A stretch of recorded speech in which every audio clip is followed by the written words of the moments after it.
So the vocabulary of today is first. প্রথম থেকে আমরা কি করব, খুব সহজ সহজ ভোকাবুলারি দিয়ে শুরু করব, তারপর কি করব আস্তে আস্তে কঠিন দিয়ে করব। যেমন আমরা যেমন করি কারেক্ট, CORRECT, কারেক্ট। কারেক্ট মানে রাইট, কারেক্ট মানে রাইট, কারেক্ট মানে রাইট, সঠিক, এক নম্বর। 2 নম্বর হচ্ছে 3 নম্বর হচ্ছে ইগার। 2 নম্বর ইগার, EAGER, ইগার। ইগার মানে কিন।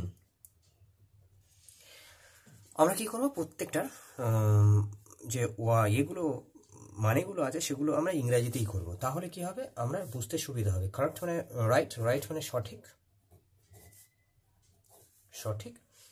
ইগার, ইগার কিন মানে আগ্রহী, আগ্রহী।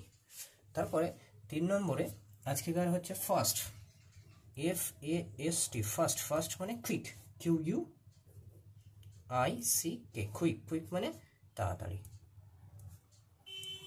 তাড়াতাড়ি। তাহলে আমরা প্রত্যেকটা ইংরেজির সিনোনিমসও করে নিচ্ছি, প্লাস তার ভোকাবগুলো করে নিচ্ছি। 4 নম্বর আমরা যদি বলি যে গ্ল্যাড, GLAD, গ্ল্যাড। গ্ল্যাড মানে হ্যাপি। আমরা তো সবাই জানি হ্যাপি মানে হচ্ছে সুখী বা আনন্দিত, ঠিক আছে? হ্যাপি মানে আনন্দিত হতে পারে, আনন্দিত, আনন্দিত। আর পঞ্চমে আমরা করছি হার্ড, HARD, হার্ড। হার্ড মানে ডিফিকাল্ট, ডিফিকাল্ট, ডিফিকাল্ট। ডিফিকাল্ট মানে কঠিন বা কোনো কিছু কঠিন কাজ, ঠিক আছে? তো আজকের এই 5টা ভিডিও আমরা করলাম, এই 5টা ভোকাবুলারি করলাম।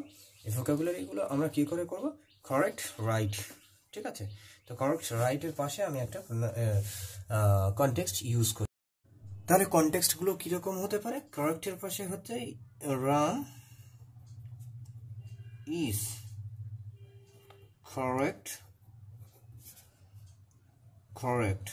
তাহলে এখানে রাম হচ্ছে সঠিক, ঠিক আছে? রহিম is eager to know the matter. তাহলে রহিম হচ্ছে সেই ঘটনাটা জানতে খুবই আগ্রহী।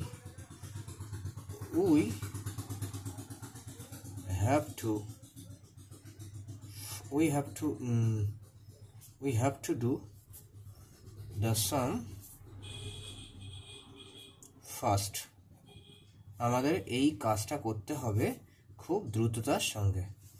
তাহলে first, we have to do the sum, অঙ্কটা, সাম মানে অঙ্ক, অঙ্কটা আমাদেরকে খুব দ্রুততার সঙ্গে করতে হবে।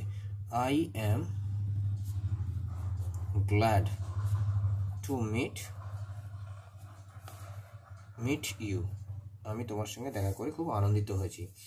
That work is hard. আচ্ছা, এখানে গ্ল্যাড, এক্সট্রিমলি সরি, বি দিয়ে দিয়েছিলাম। Glad that work is hard to me, এই কাজটা আমার জন্য খুবই কঠিন, এই কাজটা খুব আমার জন্য কঠিন। তাহলে এখানে কি হলো, রাম ইজ কারেক্ট। তাহলে কারেক্ট এখানে কি হলো, শব্দের ব্যবহারটা আমরা কি করে করতে হলো সেটা দেখলাম। আচ্ছা, প্রথম ভিডিওটা যখন আমরা ভোক্যাব কীভাবে করি, স্টেপগুলো 5টা স্টেপ করেছিলাম, তখন সেগুলোকে ইংরাজিতে করেছিলাম। কেন? কারণ আমরা আসলে দেখতে চাইছিলাম যে আমরা ইংরাজিতে কেমন করলে কেমনভাবে হয়।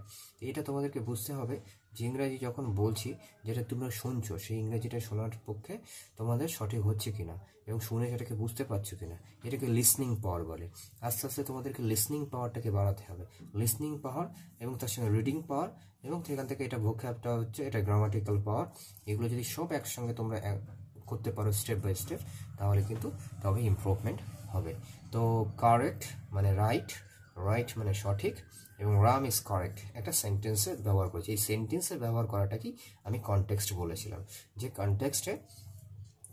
কনটেক্সটে কীভাবে আমরা ইউজ করছি। তাহলে কনটেক্সটে ইউজ করছি কী করে? তো আমরা এইভাবে আমরা ইংরেজিগুলোকে প্রত্যেক দিন 5টা করে ভোক্যাব করব এবং সেগুলো মান্থলি বেসিসে একবার রিভিশন করে নেব। তাহলে যদি এইভাবে রিভিশন করতে পারি তাহলে আমাদের ক্ষেত্রে ভোক্যাবগুলো সহজ হয়ে যাবে দিনের পর দিন, এবং গ্রামার তো আমরা ওইভাবে শিখছি যেভাবে আমাদের ইংরেজি শেখো প্লেলিস্টের মধ্যে শিখে যাচ্ছি সেভাবে শিখছি। তো আগামী কিছুদিনের মধ্যেই আমরা ইংরেজিতে অনেকটা বেশি পারদর্শী হয়ে উঠব। তো সুস্থ থেকো, ভালো থেকো, সঙ্গে থেকো।